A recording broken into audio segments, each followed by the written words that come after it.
Anyone who has never made a mistake has never tried anything new.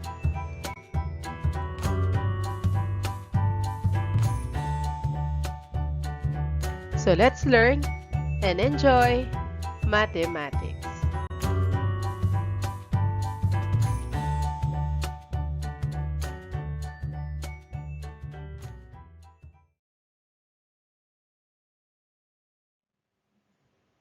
Example is 2, 4, 6, 8, and 10. So the arithmetic mean is 4, 6, and 8. Let us recall what you have learned in identify the missing term of the arithmetic sequence. Okay, instruction, find the missing term in the arithmetic sequence. First term is 5, third term is 15, and then the last term is equal to 25. What is the answer? Correct. The answer is 10 and 20 because the common difference is equal to 5.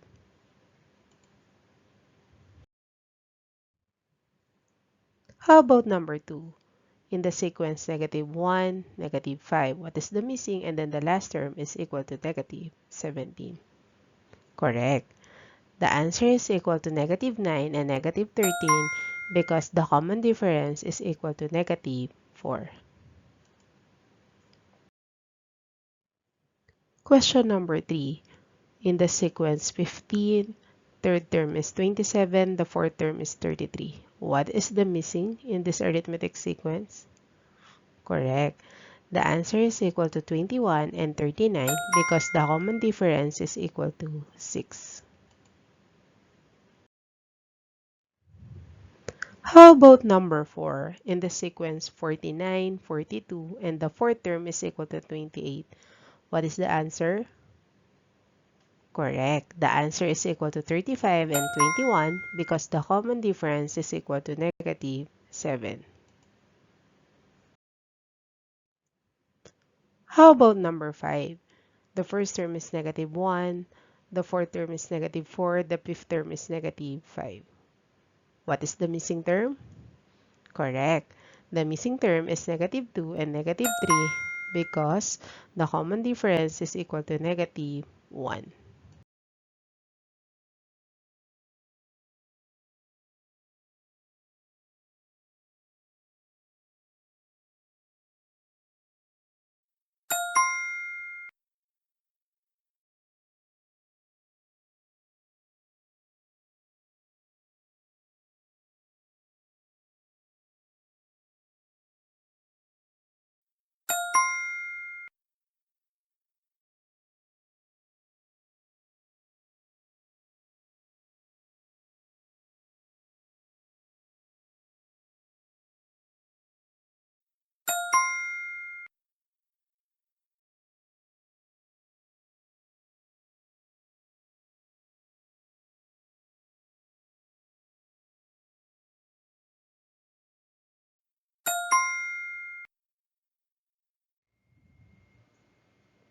Let's do it. Let us familiarize how to get the arithmetic mean.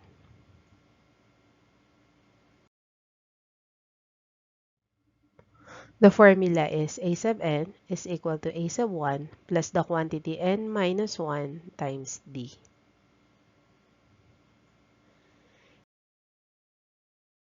A sub n denotes the last term, a sub 1 is the first term, n is the number of terms, and d is common difference.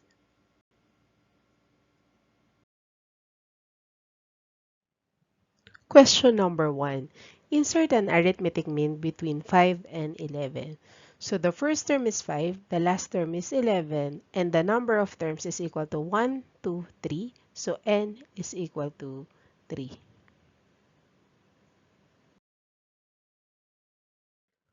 As you can see in the given, the first term is 5, the third term is 11, the number of terms is equal to 3.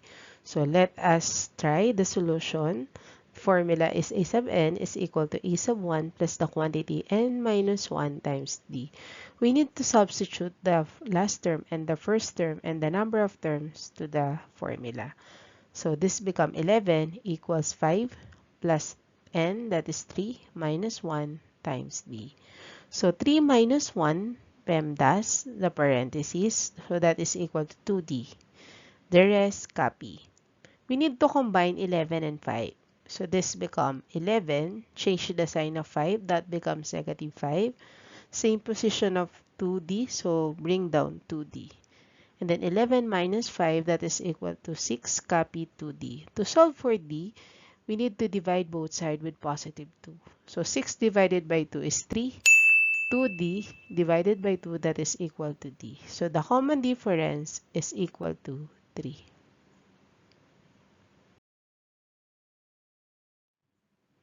So if we insert arithmetic mean between 5 and 11, 5 plus 3 is equal to 8. So it means the arithmetic mean between 5 and 11 is equal to 8.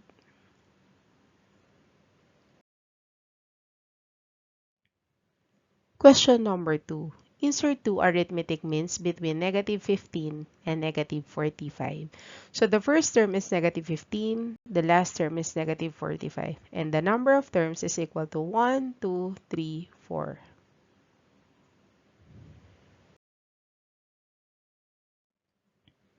So as you can see in the given, the first term is negative 15, the fourth term is negative 45, the number of terms is equal to 4.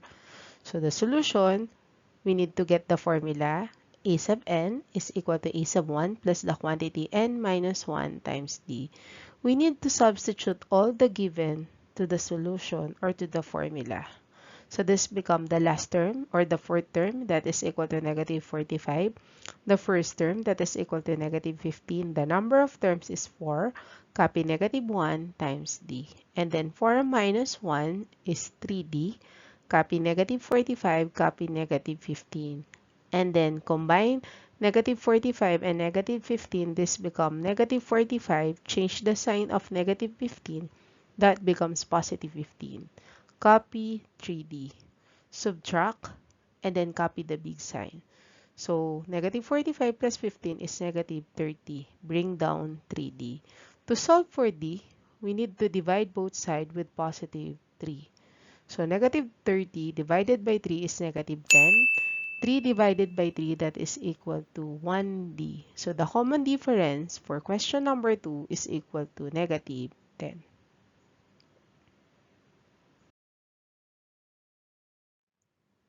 If we insert two arithmetic means between negative 15 and negative 45, the answer is negative 25 and negative 35. Negative 15 and negative 10 add, copy the big sign, that becomes negative 25. Negative 25 minus 10 add, copy the big sign, so that becomes negative 35. So the two arithmetic mean is negative 25 and negative 35.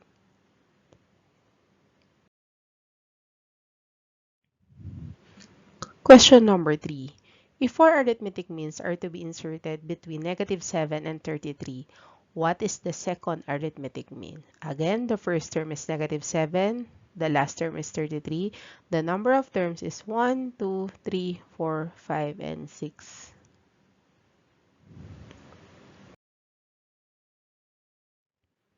As you can see in the given, the first term is negative 7, the sixth term is 33, the number of terms is 6. So, solution. The formula again is a sub n is equal to a sub 1 plus the quantity n minus 1 times d. We need to replace all the given to the formula. So the last term is 33. The first term is negative 7. The number of terms is equal to 6. Copy negative 1 times d. 6 minus 1 is 5d. Copy 33, copy negative 7. Let us combine 33 and 7. So 33, change the sign of negative 7, that becomes positive 7, bring down 5d. 33 plus 7, that is equal to 40, equals 5d. So to solve for d, we need to divide both sides with positive 5. So 40 divided by 5, that is equal to 8. 5d divided by 5, that is equal to 1d. So the common difference for question number 3, that is equal to positive 8.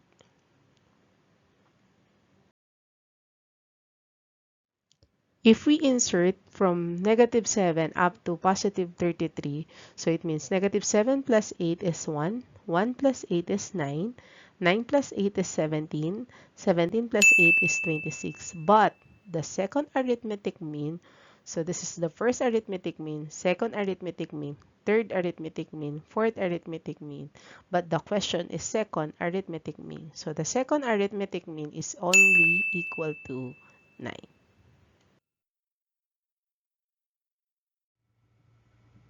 Can you answer the next activities? Let's go. Insert three arithmetic means between 10 and negative 10. The first term is 10, the last term is negative 10. The number of terms is 1, 2, 3, 4, 5. What is the answer? Correct. The answer is equal to 5 and then 0 and negative 5 because 10 minus 5 is 5, 5 minus 5 is 0, 0 minus 5, that is equal to negative 5.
Activity number 2. Insert 5 arithmetic means between 4 and 40.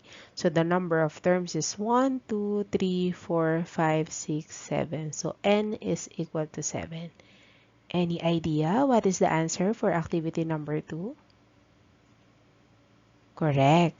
The answer is equal to 10 because 4 plus 6 is 10. 10 plus 6 is 16. 16 plus 6 is 22. 22 plus 6 is 28. 28 plus 6 is equal to 34. So the 5 arithmetic mean is 10, 16, 22, 28, and 34.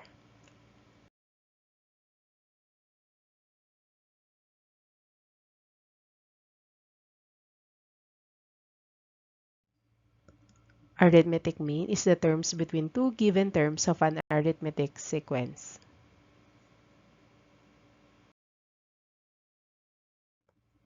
Example is 2, 4, 6, 8, and 10. So the arithmetic mean is 4, 6, and 8.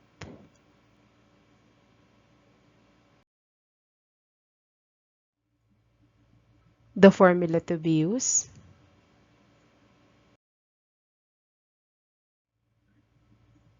a sub n is equal to a sub 1 plus the quantity n minus 1 times d.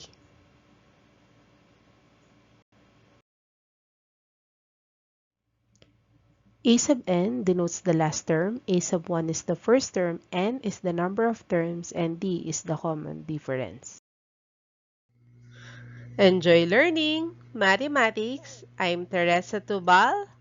Thank you so much.